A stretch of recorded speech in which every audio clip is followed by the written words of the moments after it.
Unique math solution চ্যানেলে সবাইকে স্বাগত। তো তোমাদের প্রতিটা চ্যাপ্টারের প্রতিটা অঙ্ক যেভাবে আমি ধরে ধরে বুঝিয়ে দিচ্ছি বা বোঝানোর চেষ্টা করছি, এই ইউটিউব ভিডিও দেখার পরে তোমাদের আর প্রাইভেট টিউশন নেওয়ার প্রয়োজন আছে বলে আমার মনে হয় না।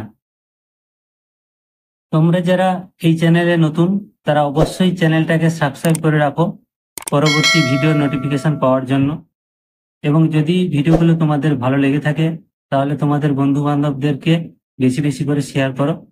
এবং যদি ভিডিও খারাপও লেগে থাকে সেটাও কমেন্ট করে জানাও, আর যদি ভালো লেগে থাকে তাহলে সেটাও কমেন্ট করে জানাও, বা কোনো কোশ্চেন থাকলে সেটাও তোমরা কমেন্ট করে জানাবে।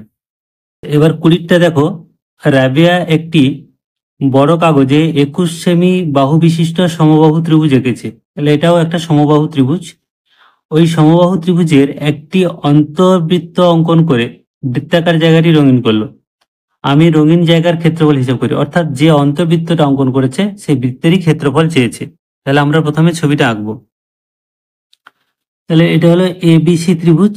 এই এবিসি ত্রিভুজের প্রত্যেকটা বাহুর দৈর্ঘ্যই বলে দিয়েছে 21 সেমি। এবার এই যে ভেতরের যে বৃত্তটা, সেটাকে আমরা অন্তবৃত্ত বলছি।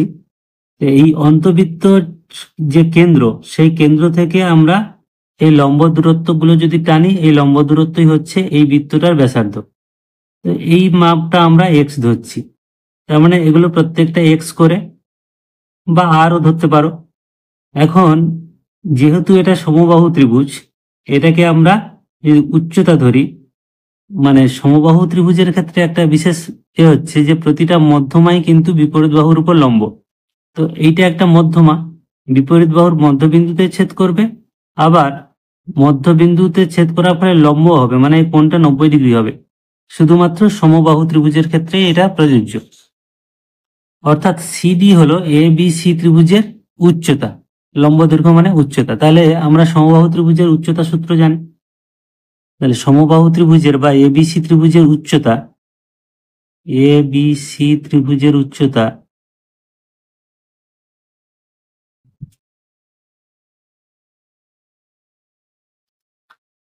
সমান √3/2 ইন্টু এ। এই সূত্রটা আমরা জানি। তাহলে এখানে √3/2 ইন্টু এ মানে 21 সেমি। বাহুর দৈর্ঘ্য দেওয়া আছে 21 সেমি।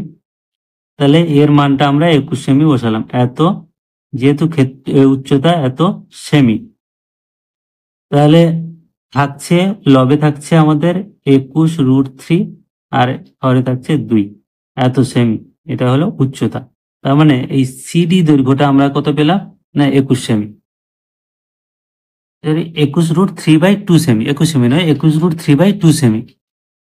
তো এবার এই যে অন্তর্বৃত্তের কেন্দ্র, এই অন্তর্বৃত্তের কেন্দ্র হচ্ছে এই ত্রিভুজের ভর কেন্দ্র। এবং আমরা জানি এই যে ত্রিভুজের মধ্যমাগুলো যে বিন্দুতে ছেদ করে এটাকেই ভর কেন্দ্র বলে। এবং এটা 2:1 অনুপাতে ভাগ করে, মানে সিও আর ওডি এর যে অনুপাত, এটা হচ্ছে 2, এটা হচ্ছে 1, এই 2:1 অনুপাতে ভাগ হয়। তার মানে এইটা যদি আমরা এক্স ধরি, তাহলে এইটা 2x, অর্থাৎ মোট যে দৈর্ঘ্যটা সেটা হচ্ছে 3x। তাহলে এখান থেকে আমরা লিখতে পারি, অতএব 3x ইজিক্যাল টু এই মাপটা 21√3/2। একবারে লিখলাম, একটু ভালো করে বুঝে নাও যে এইটা হচ্ছে অন্তর্বৃত্তের কেন্দ্র, মানে এটা ত্রিভুজের ভর কেন্দ্র। এবং এই ভর কেন্দ্রটা 2:1 অনুপাতে বিভক্ত হয়, মধ্যমাকে 2:1 অনুপাতে বিভক্ত করে। তার মানে এটা যদি আমরা এক্স ধরি, তাহলে এটা 2x। তাহলে পুরো দৈর্ঘ্যটা সিডি সমান 3x। তাহলে 3x সমান আমরা এই মানটা লিখলাম, বা এক্স ইজিক্যাল টু 21√3/2 ইন্টু 3। তাহলে 3 × 3, 3 × 7 21 সমান হচ্ছে 7√3/2 সেমি। তাহলে এইটা হলো আমাদের এই যে অন্তর্বৃত্তটা আছে তার ব্যাসার্ধ। যেহেতু অন্তর্বৃত্তের ব্যাসার্ধ পেয়ে গেছি, এবার ক্ষেত্রফল পেয়ে যাচ্ছি। তাহলে অতএব অন্তর্বৃত্তের ক্ষেত্রফল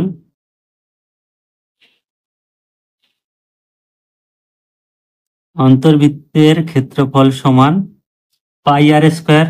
পাই ইন্টু আর মানে এই মানটা 7√3/2 এর হোল স্কোয়ার, এত বর্গ সেমি,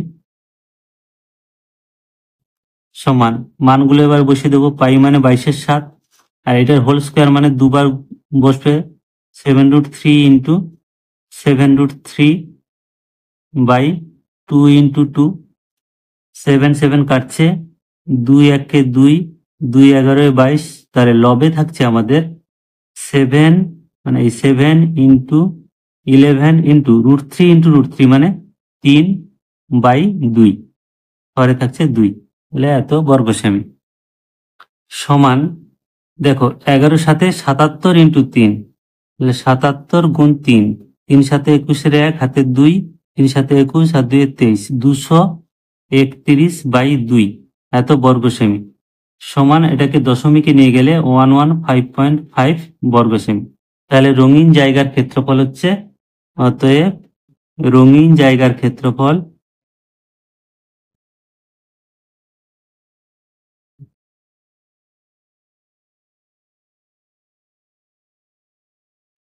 সমান 115.5 বর্গ সেমি।